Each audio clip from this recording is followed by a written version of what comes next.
Okay, I will. Well, we're live. So it's another episode of the KEW Exchange. I have my good friend DeeJae here and my assistant Sid, who just won't stop. And we're just going to roll with it because it is day 8 of them being home, and I'm only 2 more to go. So, I wanted to have DeeJae on. I mean, not eyes. Yes, you covered your eyes. Good job, So Sid. I wanted to have DeeJae on so that we could talk and have a conversation and go from there. I can talk now? Yeah. Okay. Thank you. I appreciate you allowing me. Thanks, Sid. Can you go tell Thomas to stop yelling, please? Okay. Before he starts cursing in the background.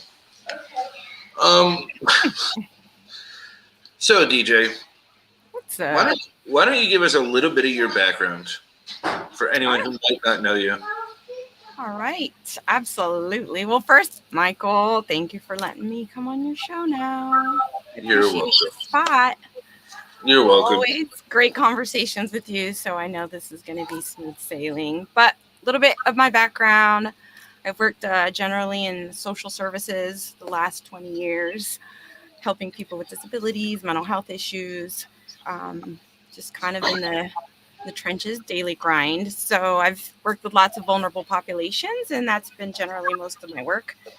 And so I currently started the show based on just a lot of the stories I was listening to throughout my career. And I thought it was time to start doing something to help society and create a little more mayhem. So, talk a little bit about, why don't you give a little bit more about your past, what you're willing to share, just so that people get a little bit more background on you, have a better understanding of you, and yeah, just like me as on a personal level.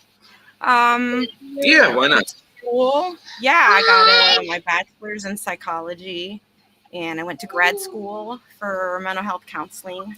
That was something that I really wanted to pursue, and I wasn't able to finish grad school due to life, right? Stuff that happens to us.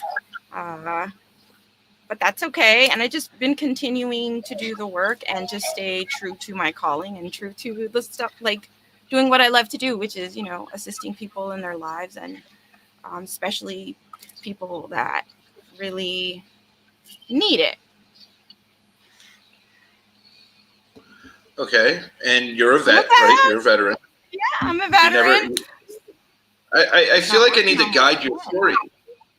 No, it's working. No, now. that's okay. There you go. Yeah.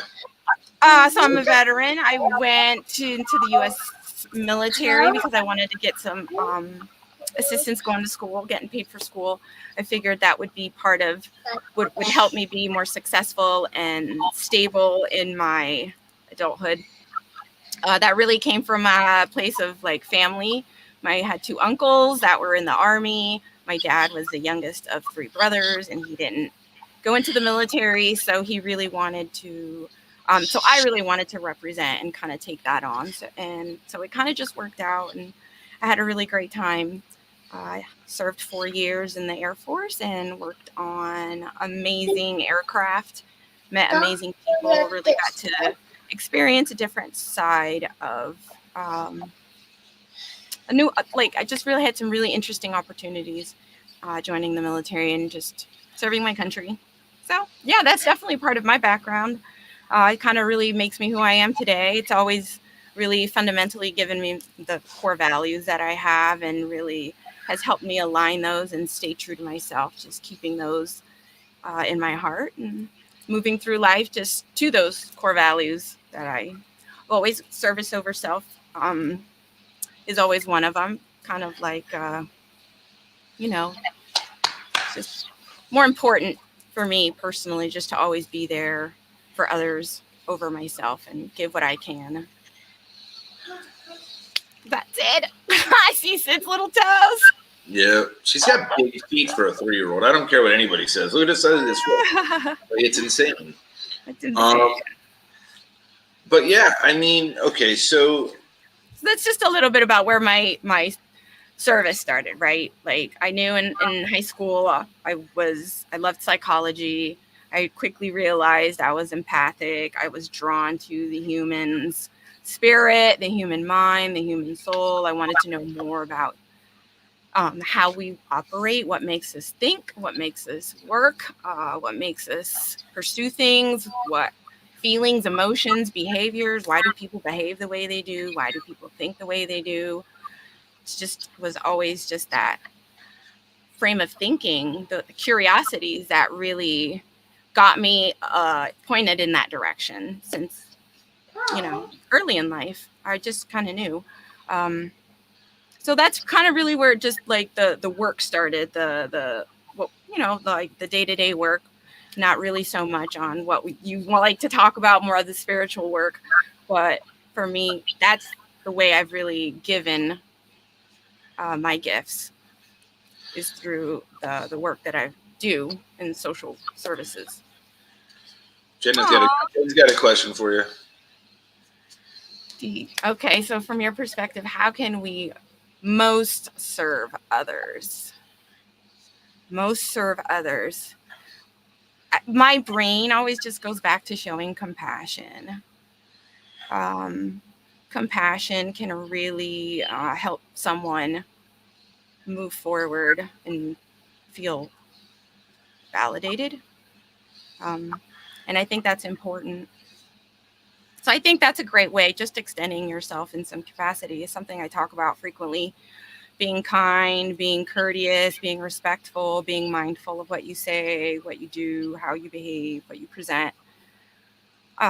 Just, not for your own self, but that really can help others too. So, but the work starts, we all know that the work starts within yourself. So, and I feel like in order to really serve others, you have to be really aware of, how you present and what you do and how you interact with them and your energy source. For me, it's about awareness, right? It's about helping others be self-aware. A big part of what I do, which I've never really thought about until the last few days. My acute self-awareness has really helped me to help others have the same, right? Now, there's times where it's tedious and annoying. It does get in the way. Like there's times I wish I wasn't so aware. But my awareness has helped others see things in themselves, right? My observation, my skills of observation, seeing the bigger picture, stuff like that. It's a beautiful thing, right? And having you as one of the misfits and having you in our circle, and you bring so much to the table just being you, right? You don't have to try. So for you, it's natural, and you're fortunate because it's not as natural for everybody else. What am I doing with the feet? I think it's adorable. No, it's adorable, and you're being a dad, and I'm sure lots of people are embracing.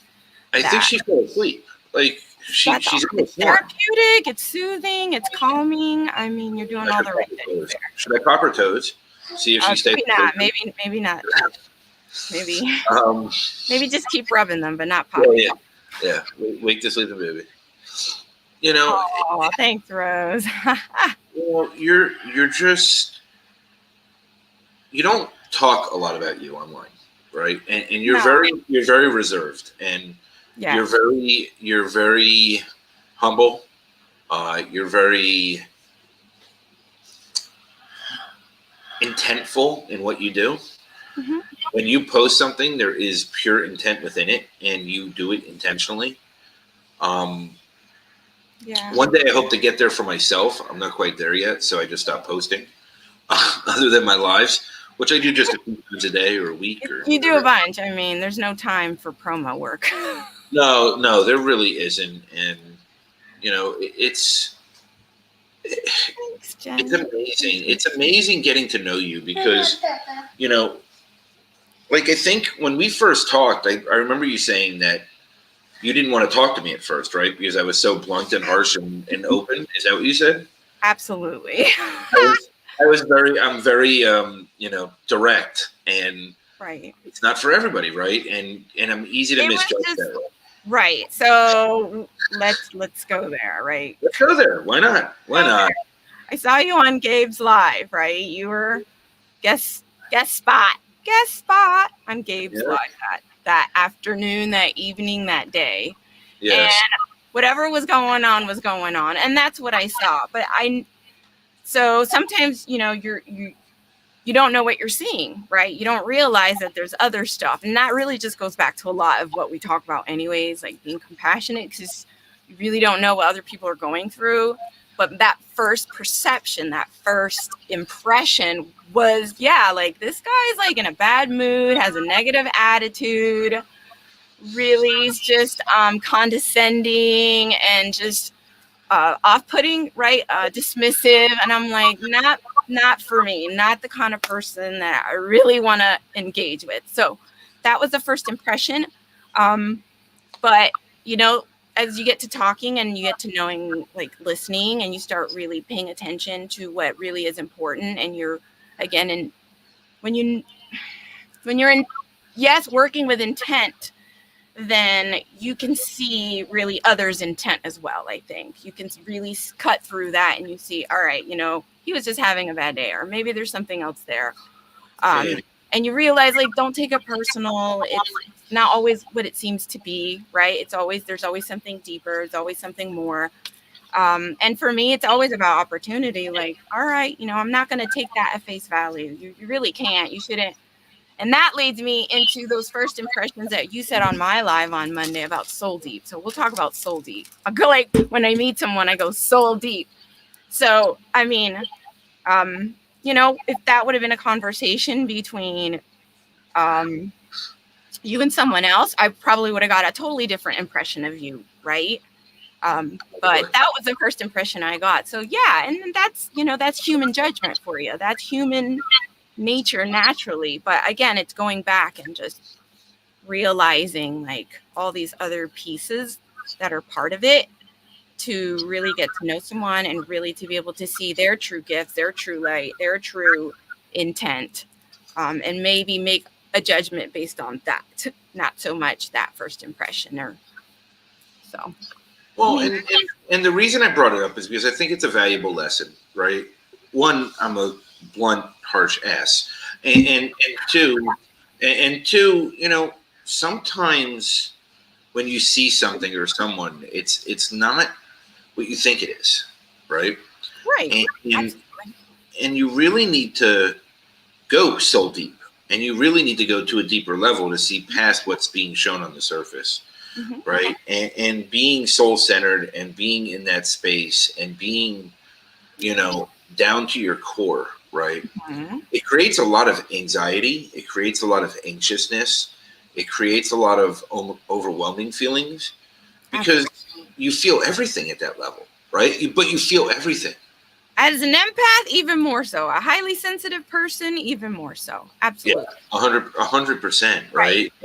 You're already moving through the world on a higher frequency. Yeah. And the reality is, whichever day that was, because I think it was 2 days and 3 weeks, I think I was on his show. There's obviously a little bit of resentment or frustration there. So yeah. And that's fine, right? Like, I admit it, I'm aware of it, and that's just what it is. And I correct it however I can. So absolutely. There's always work to be done, right? There's always, and I always find new work to do. Always, constantly. It's, you know, it's great. It's great being new work. Yeah, great being so self-aware. It always, you know, it is what it is. And I know people hate that saying, but it really does clarify so much, right? It is what it is a freeing statement because it releases expectations. It releases any pre-thought, pre-awareness, pre-desire. Anything before a circumstance could potentially happen, it releases it ahead of time. And I know I do say that quite often, right? But for me, it keeps me grounded in today. And that's why I say it so much, because I'm very easily I I very easily get distracted by the past or the future. Not as much about the past anymore because I'm doing so much work and going through my healing journey. But I really do get stuck in the future a lot, right? And because of me, my gifts, my abilities, I go there so often. Right? It's easy to fall into where I'm going to end up, so I don't have to think about where I am today. Absolutely. So what I've been trying to do is reverse engineer that, and by saying that statement more often, it's been helping. She's snoring. It's been helping. It's been helping me to release those expectations and outcomes and anything else potentially, right? I also use that statement. I hear people have mixed feelings about it, but it is what it is. Really is. Makes me feel freed, as you described. It really makes you feel like, okay, you know what? I think at this point I'm ready to let go of those, like you said, expectations. I'm ready to let go of, the things that I know that at this point I can't control, and just making that claim. So I support that, and I find that it's something that a lot of people have a hard time doing. And you said talking about the past, living in the future, me too. I think we think a lot of that. That's why I have so much anxiety, right? The futuristic thinking, what am I going to do? Where am I going to be? How am I going to do it? I got to get ready. Like, I can't make sure. I don't really focus on the past. I don't really, I spend like more time overthinking in the future. And those gifts, those abilities, and that expansion, that awareness, sometimes it's you have to kind of then trying to learn and bring it back down, trying to center it. Like we've talked about, me learning how to center mine, and maybe I'm good at focusing, in the sense of like my career, my life, my values. They've always been really well aligned and very focused in my goals and the things I put ahead of me to achieve. So the show would be a great example. Something that I had the idea, the thought, I wanted to go for it. I started hammering at it, like chipping away, because I knew that there's something else, that there's something more, but always within like staying true, staying within the values, and trying to stay in the present and not get ahead of myself. That's been something I've constantly work on, is I'm here, I'm not over there. I'm not back there. I'm not over there. I'm here. And finding ways to remind ourselves as we're going through our day, hey, I'm here. And that's grounding, right? That's when we start to figure out how are we going to start grounding? That's what most of us would call that, right? You start using your 5 senses, right? Yeah, I mean, and whatever you have available, the 6th sense, right, senses, more intuitive, 8, 9, 10, however many there are. I mean, there are. Right. We'll start with 5, but and we know there's many more. Yeah, I mean, I've been told that all my senses seem to have the ability to travel through space and time, so it's pretty interesting, living. Like, for me, really, Sid, you're really loud. Like, do you hear her snoring? No? Okay. I didn't know if it was the fox mask. It's really challenging sometimes, right? Like, having the gifts and being aware of them at such a young age, it makes it very challenging to be present, right? Because I see the potentials so often. Yeah, absolutely. That staying present just sucks sometimes.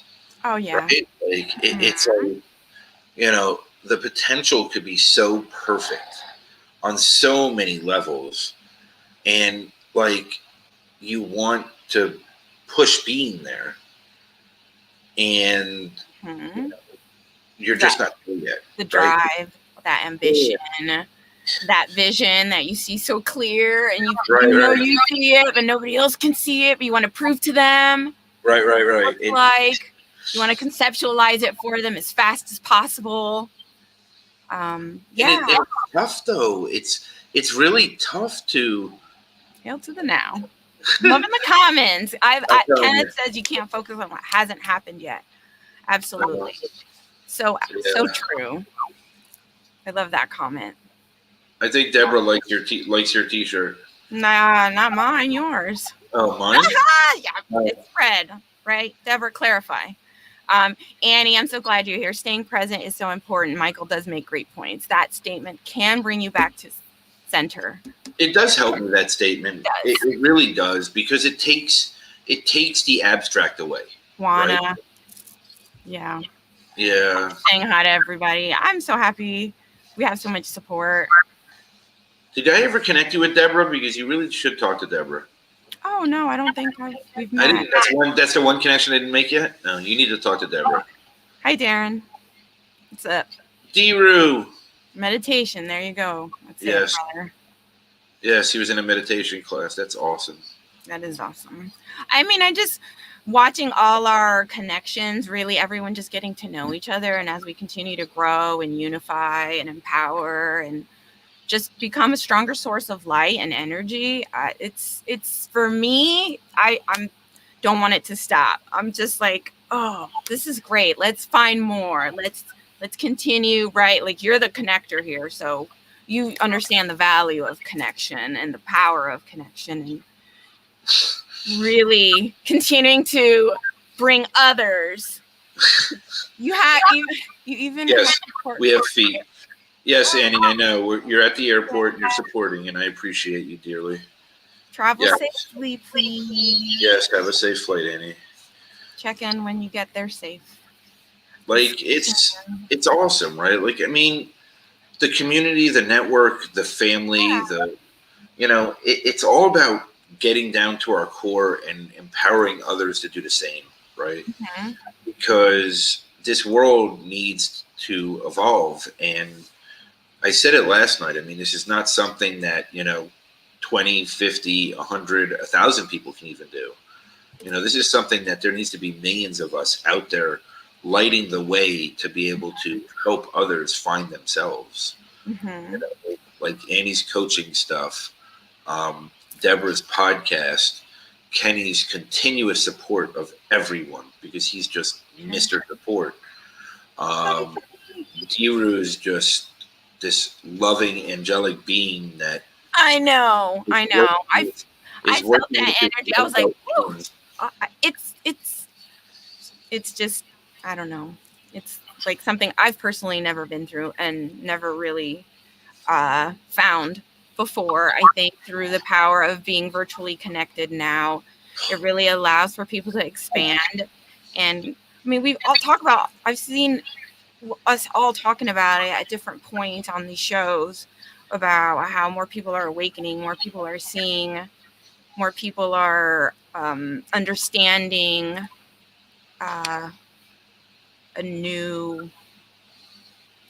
they're starting to see more opportunity that's outside of the 3D world. Yes, 100%. And the more we continue to maybe verbalize it for them, what that is, then they can start to recognize it and make more clarity of it and say, oh, that's what it is. Yeah, I mean, it's tough though, right? Because when you're going through that transition, it is so difficult because it's confusing as shit, right? Like, it's a permanent state of confusion for a period of time. Mm-hmm. And then you feel like you're going backwards. Mm-hmm. And then you have a day that you feel like you're doing great. Mm-hmm. And then one day out of nowhere, you wake up and you find your clarity. That moment. Huh? That's a magical moment. A moment you never forget. I remember mine well, and some people have multiple moments, but the first time, never forget your first time.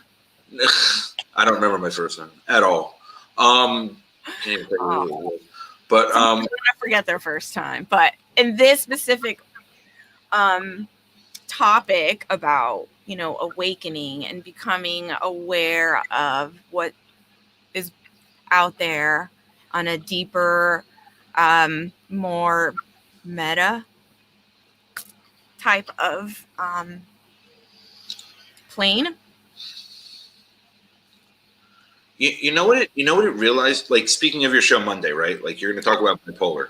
For Yes, me, I'm so excited. so for me, when I really look at this spiritual process, Mm-hmm. it put me through extreme bipolar moments, because there was moments I felt super down and so overly emotional, moments that I felt super up and almost euphoric. And what happened to me about, trying to think, maybe 10 days ago, maybe a few weeks, I'm trying to think, it was after the court date. So that was what, the 9th? I don't even know what today is anymore. Friday? The 26th. Okay. So maybe it was the morning after the court date. It was literally the 10th. I woke up and I just said, I'm good. Like, nothing else matters. Right. Like, I was so beaten down and felt like shit the day before, and I was worried. I was going through it. You were like up, going up. And then the day after, it was like, okay, I'm good. Like, I'm really good. Like, that has been my defining moment. Went back to that. It is what it is. Yeah. That was my defining moment in this lifetime, because there's no going back from that step that I've taken since then. That was my pivot moment. That is the moment where every single thing up until that made sense. Everything I do from this point forward makes sense. And I'm good. I'm really just good where I am, right? Like, it just sunk in. It hit me like a ton of bricks. You know, I set expectations on an outcome. I got kicked in the nuts, and that's kind of just woke up and said, not a way to approach things, I think. I'm good. Right. And I'm good. And I feel different. I'm just different now. And yes, Deborah, up, down, and then boom. Yeah, I mean, that's really what it is like. And up until this point, this spiritual awakening that I'm going through this time, because the one when I was a kid was just thrown on me, not by choice.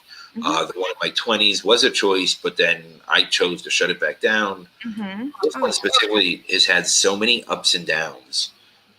And then now it's not. There's no more ups and downs. I'm just being. And I truly mean it when I say it is what it is, because I'm not worried about it. I know where I'm going to end up. I know what it's going to be. I know what I'm going to accomplish. My mission's going to be, my purpose is going to be complete. What's up, Nick? And I'm good. I'm just good. That's a nice place to be. So many people are in that. So many people are just so far from that.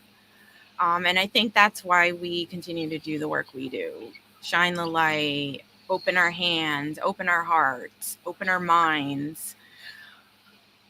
Be the voice for others, right? That have been quieted, have been shushed, have been isolated, have been put away, turned away, dismissed.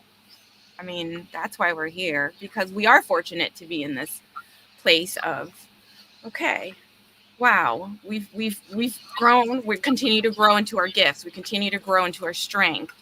And I see a lot of people that are not.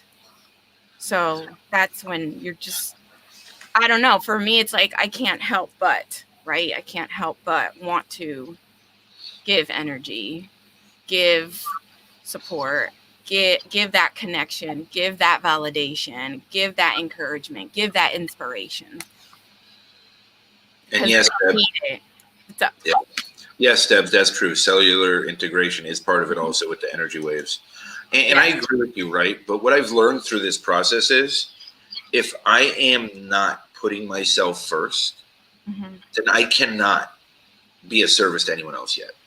Absolutely. And if I am not making sacrifices in my life for myself, to be my best self, to step into my true core values, to live my soul-centered life, then I'm not being true to myself either.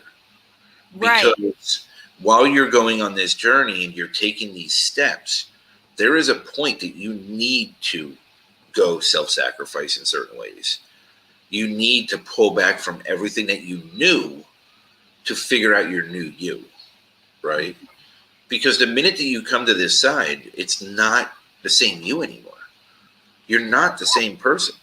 Mm-hmm. Not even close. Like, things that used to aggravate me, things that used to upset me, I'm not reacting anymore. I have no reaction because it's outside of me. Being reactive, identifying people that respond in a reactive manner.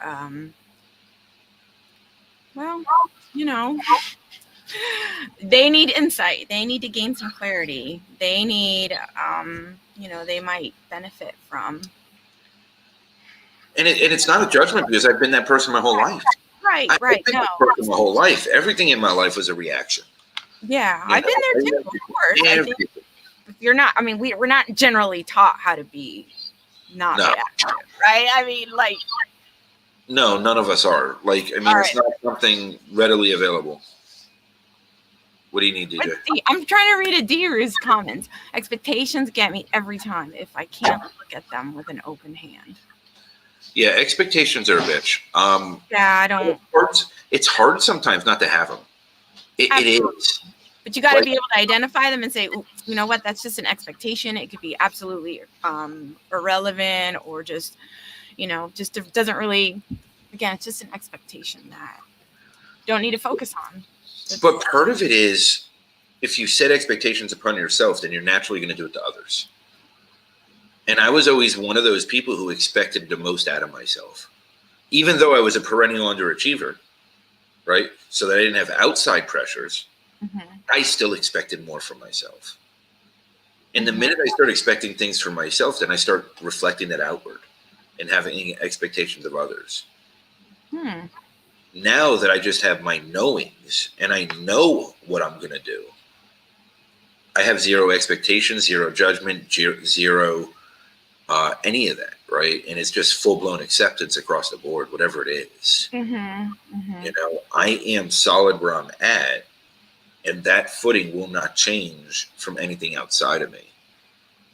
And don't get me wrong, I have moments, right? 3 kids at home 24/7 right now. Lots of testing moments. Lots. And then compounded by outside stuff. And I have a moment, I address it, I own it, and I move forward. Yes. Can't stay stuck in it. No, and stuck is a problem, right? I've always stayed stuck. Stuck is difficult. Very difficult. It does. I was going to say something back to what you said about so you came from underachieving, right? And I come from a place of overachieving. Right. Yeah. But it's still to get to the same spot. So I'm going this way on the highway and you're going that way on the highway. But it's I just did a lot less work. Yeah. Yeah. Ultimately, it's the same but then we meet in that same spot. Like, you know what? Like, there shouldn't be no expectations. It should just be. It is what it is. It should just enjoy what is there. Yeah. I got asked gently not to come back to 2 high schools in 11th grade. So, please don't come back. Okay. Thanks. So, I saved myself that academia work because I had no interest. It was just a waste of my energy. I had much shittier lessons to learn straight through. There you go. Bigger life lessons, right? Bigger life lessons. This is a good one for you, DeeJae. All right, let's go. DeeRu. Look at DeeRu. Look at DeeRu go. That's a good one for you. What is the toughest thing you'd like to grow through? Now that you've pushed through stuff and you've got more yourself out there, what do you feel is the next hardest? That's a good question. Let's see. So for me, this journey has really reflected on me breaking through the insecurities, the not feeling good enough, right? Positive affirmations to get me to break through that, knowing my purpose and my intent. But the toughest thing to grow through, push myself through, you feel is next.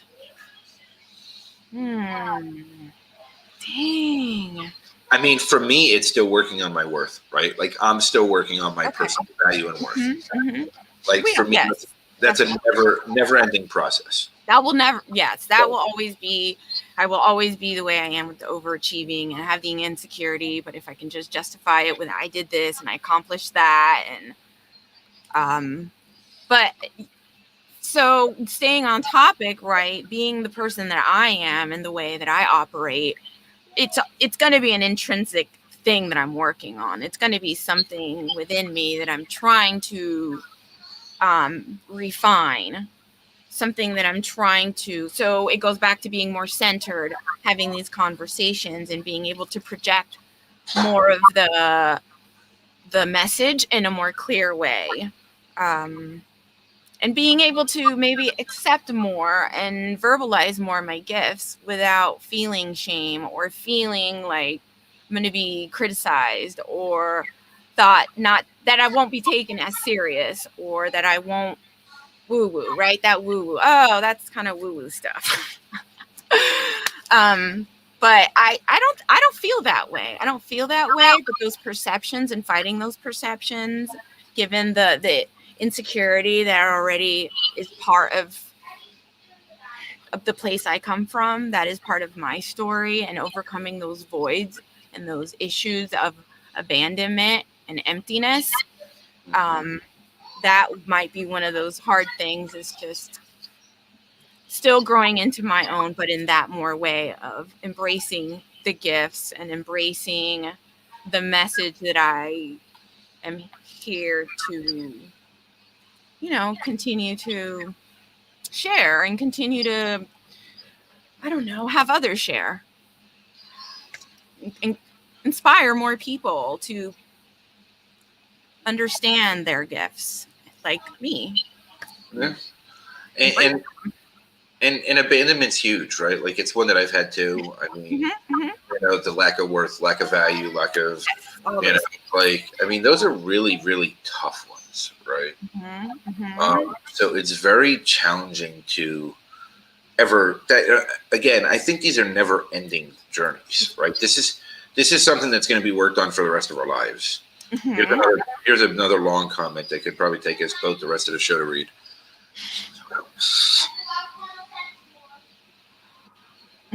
Absolutely. Okay. So expectations have really got me lately.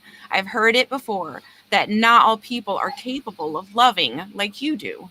I give 100% of myself, but my 100% can be someone else's 10%. But that is all they have to give, and you have to accept them as they are. And it can hurt. It hurts sometimes. Absolutely. Yeah. I get that. I get that. Yes, I definitely get that. Ding, ding, ding. That's a tough. That's so tough. Exactly. That's a really tough one. And that can go back to, they don't have the emotional intelligence, the understandings, the abilities to really or they're just not there yet. Insight. Right. Well, a lot of that has to do with not being there yet. Right. But yeah, that's hard, and those expectations. G, I want to say hi to G and Christy. I see you guys. Yep. Nope, not guys. Ladies, I see you. See, that's me working on those things and when I catch myself saying it on the show, you guys trying to have more of an inclusive vocabulary. I do correct myself. I encourage that in me to show and to demonstrate that I do constant work, whether the camera's going, it's there. So, G, I appreciate you. I just got off the call. Thank you. I don't know if she's able to watch anymore, because it looks like we just got kicked off LinkedIn for some reason. Oh no! Just join. There's Christy. Hey, Christy. We got a 140 comment, but I don't know. A 140 comment? Aw, woohoo. Yeah, the timestamp on the comment says 140, so we don't know. Keep pushing the comments so we know that LinkedIn is still there. The live is now reset to the beginning. Uh-oh. What's going on? LinkedIn has had some weird issues now. Oh, yeah? Yeah, like for the last 10 days, they've had serious trouble streaming. Like,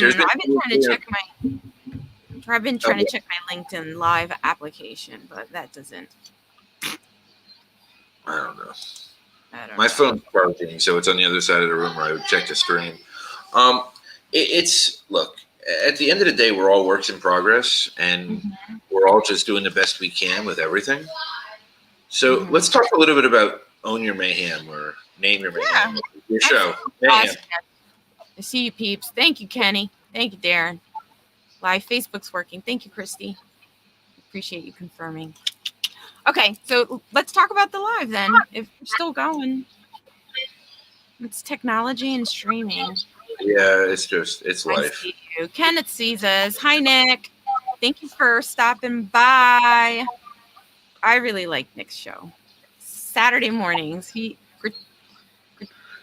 Gratuity or being gracious or gratitude. I'm sorry, but all those wonderful things. And I know he is very much an empath just by watching and listening and everything he says. So I don't think I'm connected with Nick. What? I don't think I'm connected to Nick. Comments lock me out of the stream on the phone. Okay, Darren. All right. Well, anyways, back to the question, the show, my show. Yes, your show. About, but I mean, we touch on that. It's like we all have our hang-ups and these things we're going through and our troubles and our struggles and our difficult, like, shit. I don't really curse on live streams, but, you know, we really have those hard things in our lives, and that's okay. And we overcome it. So seeing stories of other people overcoming, and you can understand that we're all in this, we're opening up together, we're connecting together, we're continuing those conversations. They should never stop, from this show to that show, to continue to have people to embrace one another. For me, that's huge, right? The show's premises on the compassion and breaking stigmas, and like, let's talk about these stereotypes. Why do they exist? They, you know, you say one diagnosis, and this is why I don't particularly share diagnoses. Or I know for bipolar, you know, World Bipolar Day is coming, so for me it's important that we talk about it. But really, it's not really about someone coming on and saying I have this diagnosis, because that in itself creates stigma. Are you gonna fall asleep on me? I am like putting him to sleep. No, I was thinking about something. But really, you know, you can understand that, like, that's the purpose, and that's what I really want to do, and that's where that mayhem is. Like, we all got mayhem. Like, put it out there. People will embrace it. People will embrace it. What, DJ? What? Savor the flavor, baby. Yes, sir. You know it. You got a great show. DJ said, what? Calm out. He anybody rubbing your feet? Is that why you? Seriously, it's like Sid just zapped me.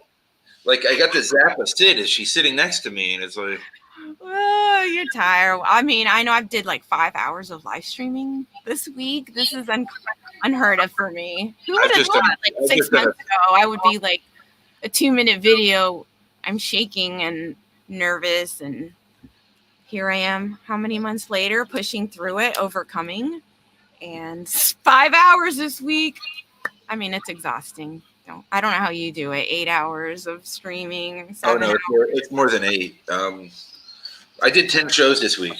That's a lot of work. This is my 10th show since Sunday. Yeah. One was yours, right? And then I was also on Olga's on whatever day that was. I don't even know. She let me know 18 minutes before. Are you still doing the show? And I'm like, what show? It's like, oh yeah, I'm on. Let's go. Why not? Let's go. Haven't had a live in over a few hours. Link. Yeah, haven't had a live in a few hours. Let's jump on it. Right. Deborah says I'd pay for someone to rub my feet. Aww. I don't think your feet can reach this far, Deborah. And Christy, let's see. Okay, pull up Christy's comments. I always encourage patients to release their diagnosis as it's their own. It's an issue they're overcoming, not my diabetes. And diabetes is a great example. That runs in my family. So, I mean, how appropriate is that? I mean, and that's a whole nother show. But encouraging patients to release it. Well, I mean, not maybe in a private setting, right? She's a doctor. She's a chiropractor where she is practicing, and she has to be confidential. So maybe in a therapeutic, what do you call it? Oh my God, my brain. In a therapeutic setting, there we go. Yeah, Homeopathic? absolutely. For me, not on a live. No, I would never want someone to on their live to be like, oh, I'm diagnosed with this, this, and this, and I'm on this and this medication. I always discourage that from the beginning. That's not what we're here to really identify and talk about. But I mean, I would love to know more and figuring that out. But I would think more in a private setting for sure. For you, Christy. Yeah, Not for me, I just so put it. I just but put I it like all. that part. That point about it's not just yours, right? It's ours. I just put it all out there. Like I just don't hold back. Like I don't. Gratitude. There you go. It is. Thing of There gratitude. it is. I know There it's you go. about gratitude and being giving and gracious. And, it's just great. 8 hours of screaming or streaming. Yes. No, absolutely. I just mean letting go of identifying. Oh, okay. Yes. Right. Like that diagnosis is not you. Like That's something that I don't Annie need taught me your too. that's something I work a lot with my clients, right? So again, I talk about how they come in and they're like, well, I'm diagnosed with this and I can't do this. And, I take this medicine and I don't know if I can do this. And it's like, no, I don't need the diagnosis. I don't need the medications. I don't need why they, prescribe you that and those amounts and how that, really makes you feel. But it's more, again, going back to what we were talking about. I don't need the diagnosis.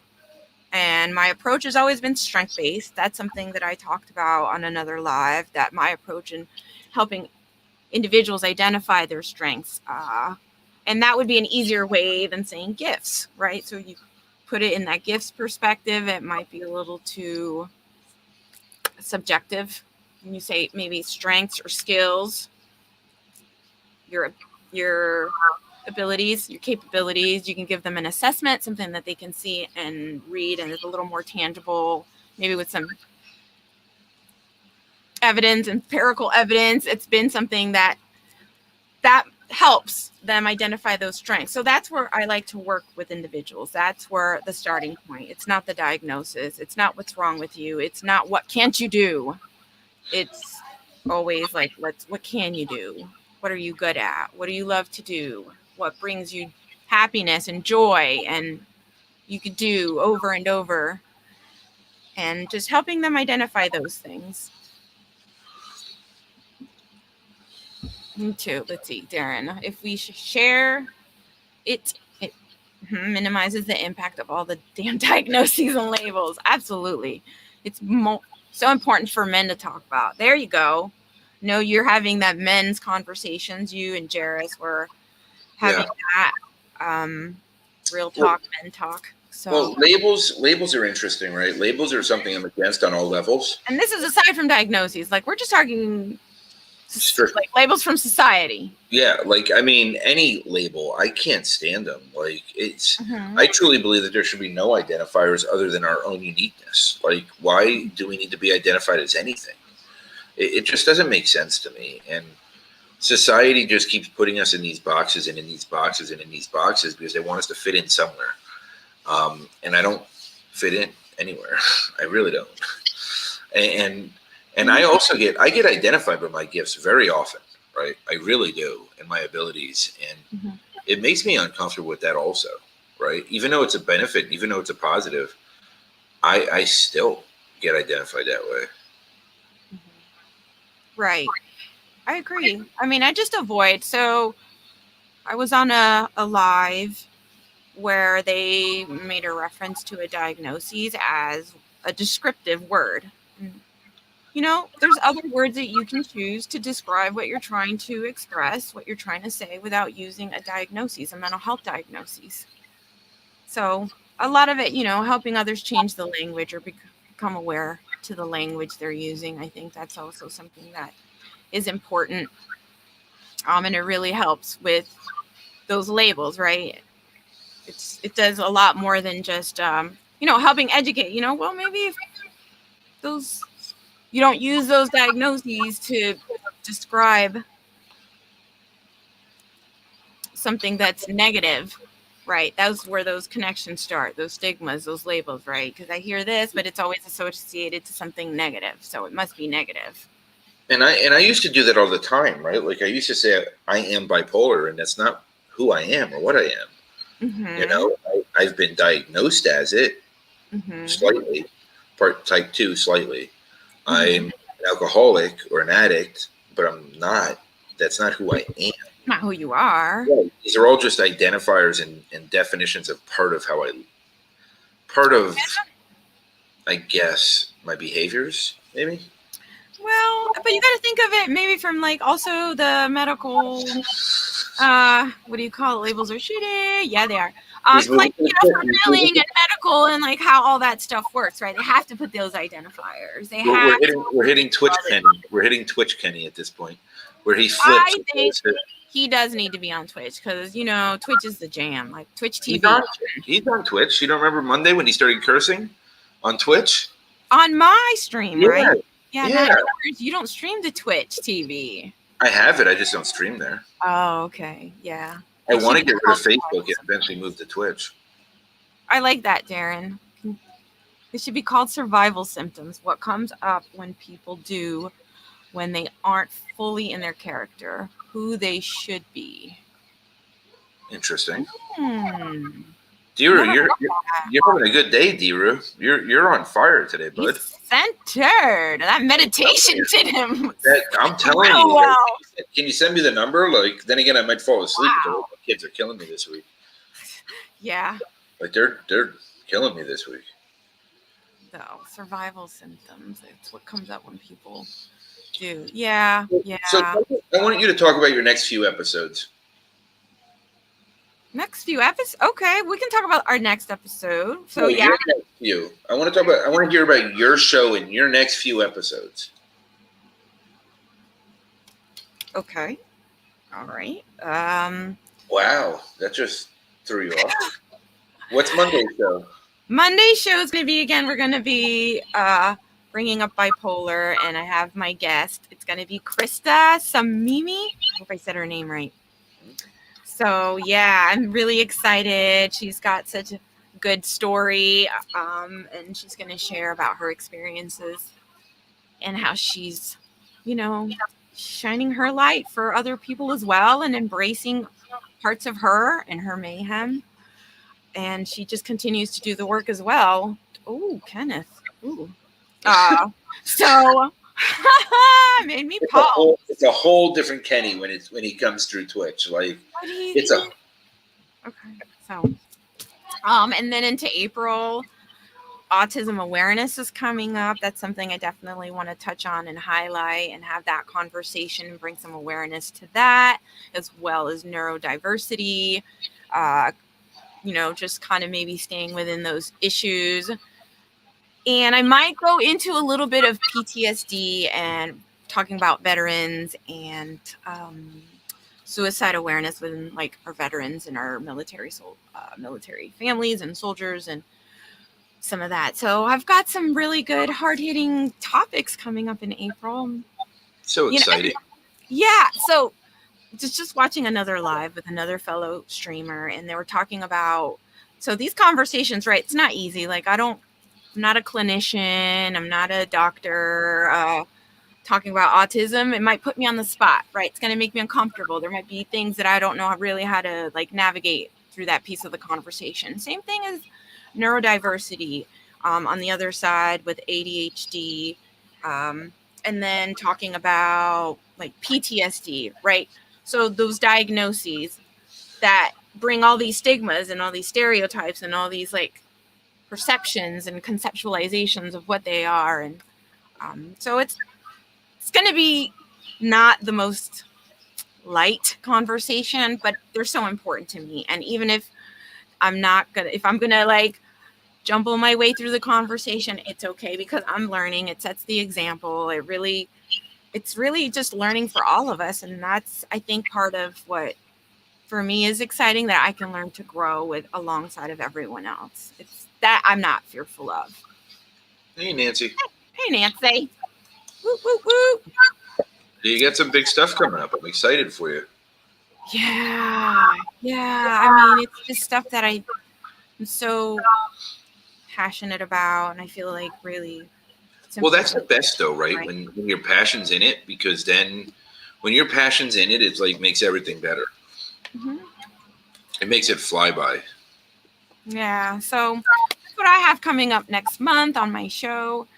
Still streaming to Twitch TV. Woo woo! That's where like really the party's at. We can throw some emotes. We can. I mean, I need more followers on there. So the more followers I get, then I can just add more like funness to it. Like some of the other homies that have some really good streams and engaging streams. I'm also on Facebook and I'm also on YouTube. So hopefully, maybe one day I'll have LinkedIn Live. So we'll see. I don't Not know. today, but That's all right. Just give keep up. going. Never give up. Getting LinkedIn Live is like a practice of ultimate patience. Yeah, it's fine. It's, I'm working on it, and I'm going to keep focusing on the here and now. That's out of my control. I'm going to continue to do what I know how to do, what I feel that I'm capable of doing, do my best at it, and do it with the right intent and purpose and, with my heart. so you can do. That's right. And you're crushing it. That's And it. you're crushing it. You're doing amazing. Thank you, my friend. Well, everybody, thank you so much. I might go take a nap since Sid is sleeping because apparently she drained me, like laid on top of me and literally sucked the energy out of me. Right. And look at Kenny. That's some Yes. fun adventure. Yeah, it's my favorite.